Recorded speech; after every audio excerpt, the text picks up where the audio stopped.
Καλή σας ημέρα, την αγάπη μου και τις ευχές μου σε όλους τους ακροατές και σε όλο τον κόσμο. Τι κάνετε? Δόξα τω Θεώ, προσπαθούμε. Έτσι, προσπαθούμε με όλα. Βλέπετε ότι η επικαιρότητα δεν μας αφήνει όχι να πλήξουμε, να ξεκουραστούμε καν ή να βάλουμε κάποια πράγματα στη σειρά. Εκεί στη Θεσσαλία, για παράδειγμα, έχετε ακόμη να αντιμετωπίσετε τα προβλήματα που δημιούργησε αυτό το κύμα κακοκαιρίας ένα χρόνο πριν. Προσπαθούν να ορθοποδήσουν όλοι οι συνάνθρωποι μας εκεί. Ισχύει, και οφείλω να σας πω ότι πριν από πολύ σύντομο χρονικό διάστημα, περίπου πριν λίγες μέρες που είχα επισκεφτεί ξανά τη Λάρισα, οφείλω να ομολογήσω ότι η κατάσταση είναι θλιβερή. Έχει περάσει ένας χρόνος και ουδής έχει ασχοληθεί σοβαρά με τα προβλήματα της περιοχής. Είναι ένα μπαλάκι ευθυνών, όπως συνήθως γίνεται σε αυτή την σύγχρονη ελληματική δημοκρατία την οποία βιώνουμε. Οι πολίτες προσπαθούν να ορθοποδήσουν. Συγκεκριμένα συνάντησα και αγρότες και κτηνοτρόφους. Είδα με τα μάτια μου και πέρυσι που πήγα και στις πλημμύρες και λίγο μετά τις πλημμύρες. Οι άνθρωποι ήταν όχι απλά δυστυχισμένοι, ήταν απεγνωσμένοι. Γιατί οι άνθρωποι μια ζωή ολόκληρη ασχολήθηκαν με τη γη και με την κτηνοτροφία που λέμε και με τη γεωργία, ξαφνικά βρέθηκαν σε μια ηλικία, σε μια μέση ηλικία, να μην μπορούν να κάνουν κάτι διαφορετικό, να συντηρήσουν τις οικογένειές τους. Την ίδια στιγμή που ο ελληνικός λαός φτωχοποιείται καθημερινά. Σκεφτείτε ότι σε όλο αυτό το ρημαγδό προβλημάτων ο Πρωθυπουργός είναι απόνα από την ίδια τη Βουλή. Δηλαδή, αν λέγαμε ότι είναι ένας μαθητής στο σχολείο ο Πρωθυπουργός, σκεφτείτε ότι θα είχε μείνει από απουσίες. Είναι τραγικό αυτό το φαινόμενο να αποφεύγει την κοινοβουλευτική διαδικασία, τον κοινοβουλευτικό έλεγχο και γενικότερα τη διαβούλευση και τη συζήτηση. Συγκεκριμένα, να σας πω ένα παράδειγμα, βρέθηκα σε ένα χωριό στο Κεραμίδι, στα σύνορα Λαμία με Τρίκαλα. Δεν έχει σημασία όμως, το οποίο περίπου για ένα χρόνο ήταν 3 μέτρα στο νερό. Ακόμα και τώρα, αυτές τις μέρες που μιλάμε, όχι μόνο αυτό το χωριό και πολλά άλλα χωριά, μοιάζουν, αν τα δείτε από κοντά, σαν σκηνικά από στούντιο, από θρίλερ, άδεια. Μάλιστα. Και σε τι κατάσταση έχουμε φτάσει. Και κόσμος που έχει χρεωθεί, έχει πληρώσει μηχανήματα, πάνω από 200 και 250.000 ευρώ αγροτικά μηχανήματα, τα έχει δει να καταστρέφονται. Καλά, το μόνο που ξέρει να κάνει η κυβέρνηση είναι να μοιράζει εκατομμύρια από εδώ και από εκεί. Να δω πού θα τα βρει. Κύριε Ρουντά, είναι όντως βιβλική καταστροφή που προκλήθηκε πέρυσι στη Θεσσαλία και προσπαθούν να ορθοποδήσουν όλοι αυτοί οι άνθρωποι. Έγιναν κάποιες παρεμβάσεις, δόθηκαν χρήματα, ίσως δεν ήταν αρκετά για να αποκατασταθούν οι πληγές που δημιουργήθηκαν και να πάρει μπρος η ζωή αυτών των ανθρώπων. Καθημερινά δίνουν μάχη για την επιβίωσή τους και στην Καρδίτσα, όπως είπατε, και σε πολλές περιοχές των Τρικάλων και γενικά στον κάμπο της Θεσσαλίας. Σκεφτείτε στο Κουτσόχερο, και συγγνώμη που σας διακόπτω, ακόμα τώρα που μιλάμε είναι περίπου 30 οικογένειες. Θα έπρεπε να υπάρχει κρατικός μηχανισμός, θα έπρεπε να υπάρχει κράτος πρόνοιας. Μιλάμε για αρχή του πολιτεύματος αυτό το κράτος πρόνοιας. Ανήκει σε οργανωτικές βάσεις του πολιτεύματος. Δεν νοείται ελληνική κυβέρνηση να μην έχει κράτος πρόνοιας. Είμαστε στο 2024. Είναι και άλλα προβλήματα που αντιμετωπίζει η χώρα μας. Έρχεται αντιμέτωπη με πάρα πολλές προκλήσεις. Το μεταναστευτικό ήταν μείζον θέμα και έχει γίνει τώρα από τα πλέον σοβαρότερα, με ευθύνη και ολόκληρης της Ευρώπης, με αφορμή λέω και την απόφαση πρόσφατα της Γερμανίας να κλείσει τα χερσαία σύνορά της. Η Νίκη έχει συγκεκριμένες προτάσεις για το μεταναστευτικό, έτσι δεν είναι? Συγκεκριμένες, βεβαίως. Θα ήθελα πριν μπούμε στις προτάσεις να κάνω μια σύνοψη, να δούμε λίγο συνολικά το πρόβλημα. Ναι. Σίγουρα έχει διάφορα αίτια. Και προφανώς και οι πόλεμοι που συμβαίνουν στη Μέση Ανατολή, στη Βόρεια Αφρική, αλλά και πάρα πολλά αίτια. Αν συνδυάσουμε αυτή την κατάσταση με την αποτυχημένη πολιτική των ανοιχτών συνόρων και την γενικότερη ιδεολειψία του πολυπολιτισμού, γιατί δεν μιλάμε εδώ για ιδεολογία, μιλάμε για ιδεολειψία, καταλαβαίνουμε ότι αυτή τη στιγμή βιώνουμε μια πρωτοφανή αλλίωση της πληθυσμιακής σύνθεσης της χώρας. Δηλαδή βιώνουμε έναν Ισλαμικό επικισμό, ο οποίος διαλύει την κοινωνική συνοχή της Ελλάδας, που προφανώς είναι ένας από τους βασικούς πυλώνες του έθνους. Αν προσθέσετε σε αυτό την κατάσταση το γεγονός ότι η Τουρκία αυτές τις ανεξέλεγκτες εισβολές και εισρωές μεγάλου αριθμού μεταναστών τις εκμεταλλεύεται καθημερινά, μετατρέποντάς τις στα χέρια της ένα εργαλείο, υβριδικού πολέμου, καταλαβαίνουμε πού βρίσκεται η κατάσταση. Ωραία. Επειδή όμως από τα γεγονότα του Εύρου. Ναι, κύριε Ρούντα, δεν θέλω να μας πάτε εκεί. Θέλω να έρθουμε στο σήμερα. Τα ξέρουμε τα προβλήματα, διαπιστώσεις ακούμε καθημερινά. Το θέμα είναι πώς θα λυθεί το πρόβλημα. Γιατί αν ήταν εύκολο να λυθεί, θα λυνόταν. Όχι, έτσι δεν είναι? προφανώς και δεν θα λυνόταν. Να είμαστε λίγο ρεαλιστές. Έχουμε υποχρέωση να αυστηροποιήσουμε τη φύλαξη των συνόρων. Σκεφτείτε ότι η Ελλάδα έχει τα θαλάσσια σύνορα τα οποία φυλάσσονται πάρα πολύ δύσκολα.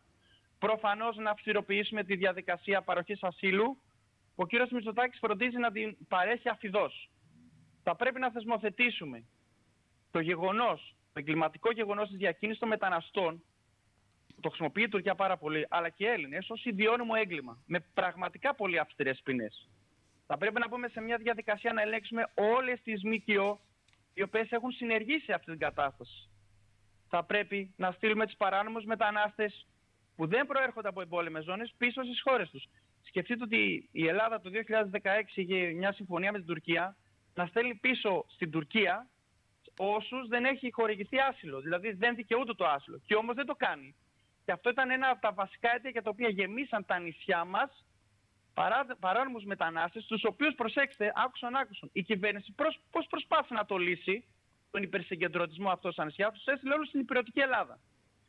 Οπότε επίσης άλλο ένα μέσο θα πρέπει να μειώσουμε ή να απαγορεύσουμε την άδεια παραμονής όπου δεν πρέπει, την χορήγηση αδειών παραμονής χωρίς λόγο σε όσους έρχονται, να δημιουργήσουμε δομές ενδεχομένως σε ακατοίκητα νησιά.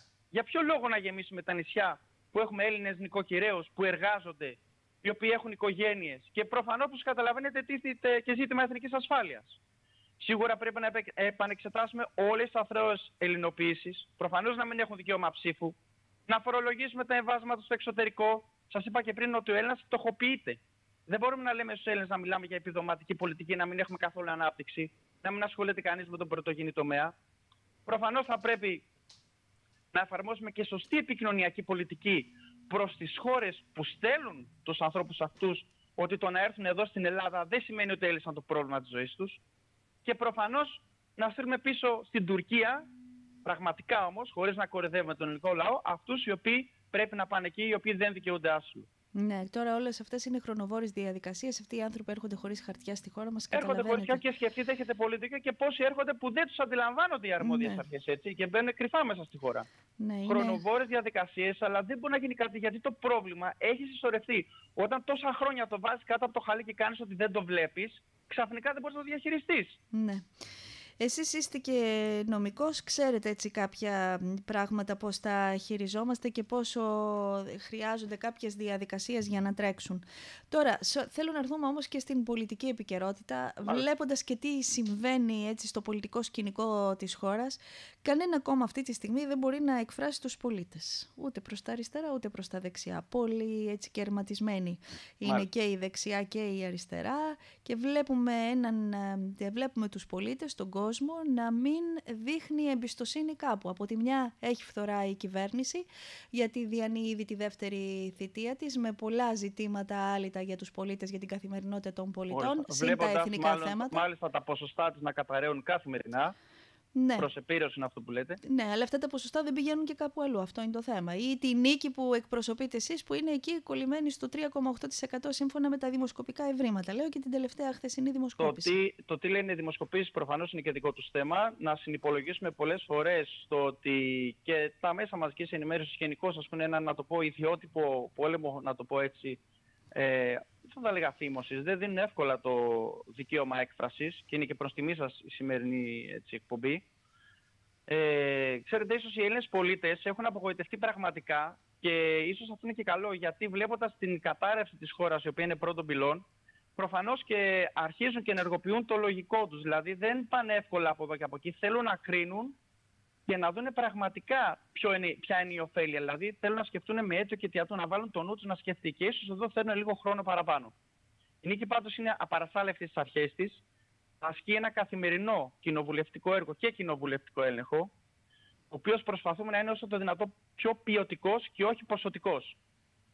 Για να μπορέσουμε να δώσουμε στον Έλληνα πολίτη να καταλάβει ότι τα πράγματα δεν αλλάζουν από τη μία μέρα στην άλλη. Τα ψέματα που έχουν πει μέχρι τώρα όλα τα κόμματα της κομματοκρατίας με τα μαϊκά ραβδάκια δεν μπορούν να συνεχίσουν να υπάρχουν. Εγώ θα παρακαλέσω πραγματικά από την καρδιά μου τους Έλληνες πολίτες να διατηρήσουν όσο περισσότερο μπορούν την ψυχραιμία τους και να προσπαθήσουν να σκεφτούν λογικά την παρούσα κατάσταση. Η νίκη έχει λύσεις, η νίκη είναι δίπλα στον ελληνικό λαό. Είμαστε όχι απλά ένα δημοκρατικό πατριωτικό κίνημα, είμαστε και ένα λαϊκό κίνημα. Γιατί έχουμε βγει μέσα από τα σπλάχνα του ελληνικού λαού. Δεν είμαστε επαγγελματίες πολίτες, είμαστε οικογενειάρχες. Οπότε ζούμε στο πετσί μας όλα αυτά τα προβλήματα. Είμαστε εδώ στη διάθεσή τους, επαφές έχουμε, προσπαθούμε να μπαίνουμε στον κόσμο, δεχόμαστε ερωτήματα, είμαστε εδώ για έναν ανοιχτό διάλογο. Το μοντέλο της διαβουλευτικής δημοκρατίας, το οποίο τα κόμματα της κομματοκρατίας προσπαθούν να το πνίξουν, είναι προμετωπίδα μας. Μάλιστα. Σας ευχαριστώ, να είστε καλά. Και καλή δύναμη σε όλους, να είστε καλά, χάρηκα. Και εσείς, καλημέρα σας.